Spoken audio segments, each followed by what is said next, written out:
की कोई बात नहीं है, महंगाई की कोई बात नहीं है, क्योंकि इनको उसकी चिंता ही नहीं है। ये नौजवानों के लिए कुछ करना ही नहीं चाहते। आज विद्यार्थी जो पूरे देश में झंडा लेके खड़े हैं, उनको अपने भविष्य का फिक्र है कि हम डिग्री तो ले लेंगे पर नौकरियां कहां से लाएंगे, क्योंकि इस अभिभाषण में उसका कोई जिक्र ही नहीं है। ये अभिभाषण ऐसे लगता है जैसे मुंगरी लाल के सपने दिखाए जा रहे हैं।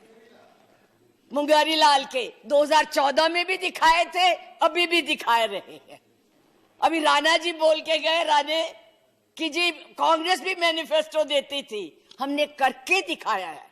आज अगर आप गरीबी की रेखा से नीचे देखें तो लोगों का हुआ है। अरे आज यहाँ बैठे हुए हो, हवाई जहाजों में चलते हो और उनमें चलते हो, किसने दिए, किसने बनाए? आज स्कूल कॉलेज यूनिवर्सिटी किसने बनाए? आईआईटी किसने बनाई? एमएमटी किसने बनाई? जिसमें आज आप दिखाई दे रहे हो। क्या किया है 6 साल में? केवल भारत को तोड़ने की कोशिश की है, भारत को बांटने की कोशिश की है और कुछ नहीं किया है। मास वही करो। आज आप लोग इस देश को इस तरह से बांटना चाहते हैं। कुछ नहीं है, ना महिलाओं के लिए है। आज पूरी महिलाएं जो है इस चिंता में हैं कि हमारा भविष्य ठीक है, हम सुरक्षित है, वहां उनको कुछ दिया नहीं जा रहा।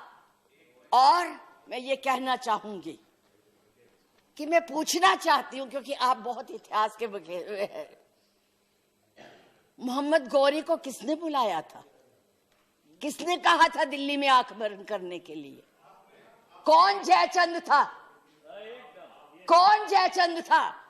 महाराणा प्रताप जब हल्दी की घाटी में लड़ रहे थे, किस राजा ने उसकी मदद की अकबर के खिलाफ में? बैठ जाइए, बैठिए, चुप करके बैठो।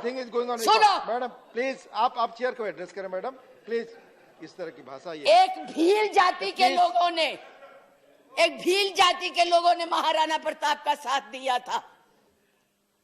कहां थे तब? आज बात करते हैं देश को आजाद कराने के लिए अहिंसा का पाठ बढ़ाया।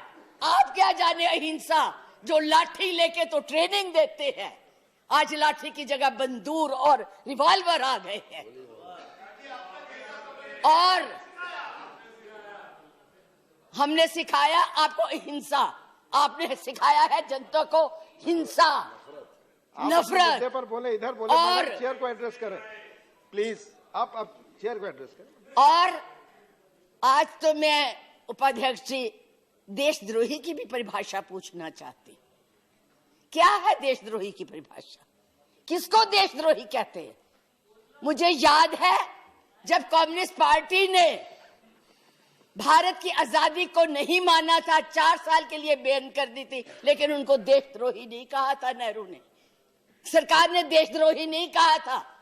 पंडित नेहरू के खिलाफ लोकसभा में वाजपेयी जी बोलते थे, उनको देशद्रोही नहीं कहा था। आज कोई भी आपके प्रधानमंत्री के खिलाफ, आपके गृह मंत्री के खिलाफ, उनकी नीतियों के खिलाफ बोले, वो देशद्रोही हो गया है। उनको जेल में डाल दो, उनको पकड़ लो। 6 साल के बच्चों को भी नहीं आप तो छोड़ रहे। आप क्या करेंगे? आपके पास ना तो कोई कार्यक्रम है, ना आपके पास भारत के लिए कोई नया सोच है, कुछ नहीं है। केवल एक सोच है कि कैसे इस देश को तोड़ा जाए। 70 साल में उपाध्यक्ष जी हमने पाकिस्तान का इतना नाम नहीं लिया था जितना ये 6 सालों में ले रहे हैं।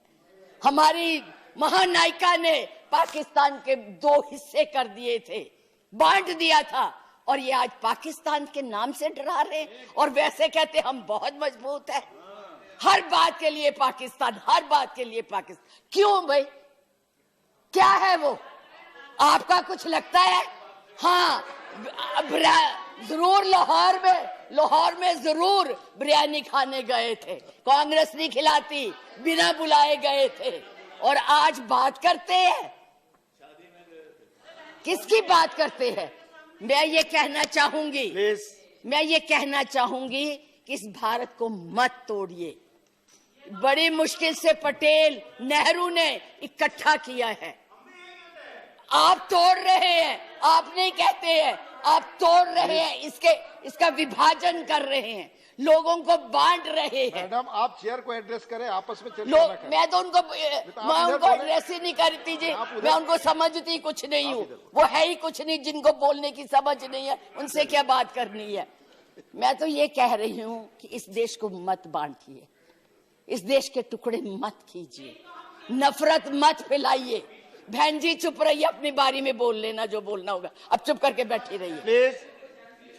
अब देश के टुकड़े मत कीजिए। आज जो हम इस स्थिति, आपका इसी सीए ने, आज जो आपका एक ही देश था, पाकिस्तान आपसे नाराज, चाइना आपको कुछ नहीं समझता, नेपाल भी आपसे खफा हो गया है, और एक बांग्लादेश था जिसको भी आपने इस सीएए से नाराज कर दिया है। आज वो भी सोच रहे, उसके 4 मंत्रियों ने अपना प्रोग्राम कैंसिल किया, एक उसमें कि इस देश में ऐसी बातें हो रही है। इतना ज्यादा आप कहते हैं कि यूरोपियन यूनियन को हक नहीं है बोलने का, प्रस्ताव लाने का, तो उनके एमपी क्यों ले आए थे? उनको कश्मीर क्यों ले गए थे? आपने खुद उनको इनवाइट किया है, आपने खुद इसको इंटरनेशनल बनाया है, आपने खुद इनको, दूसरे लोगों को इसके ऊपर दखल देने के लिए बुलाया है, और उन्हें नहीं बुलाया। जब तक हमारी सरकारें थी किसी की हिम्मत नहीं पड़ती थी हमारे देश की तरफ देख ले। आप लोगों ने किया है ये सब, अपनी करतूतों को छुपाने के लिए उन लोगों की मदद ले रहे हैं। आपके पास कोई प्रोग्राम नहीं है, आपके पास कोई कार्यक्रम नहीं है, केवल एक कर्म है कि गोली से उड़ा दो जी, मार दो जी, खिला दो जी, यही आपकी यही आप करने जा रहे हैं। इसलिए मैं आप लोगों से कहती हूँ कि इस देश को मत बांटिए, इस देश की एकता को बनाए रखिए। इस देश में जो भी यहाँ है, आज वो सदियों से रह रहे हैं, अभी नहीं आए हैं। अब पाकिस्तान और बांग्लादेश, अरे भाई वो तो है ही इस्लामिक कंट्रीज, उनके बारे में क्या बोलना है? हम तो सेकुलर, हम तो धर्म को मानते हैं। किस धर्म की बात आप करते हैं? किस राम की बात करते हैं जिसने अपनी मर्यादा को रखने के लिए जनता की बातें सुनी थी? उस जनता की बात सुन के उसने सीता को वनवास भेज दिया, और आप लोग बात तक नहीं करना चाहते। किस राम राज्य की बात करते? किसको पूछते हैं आप?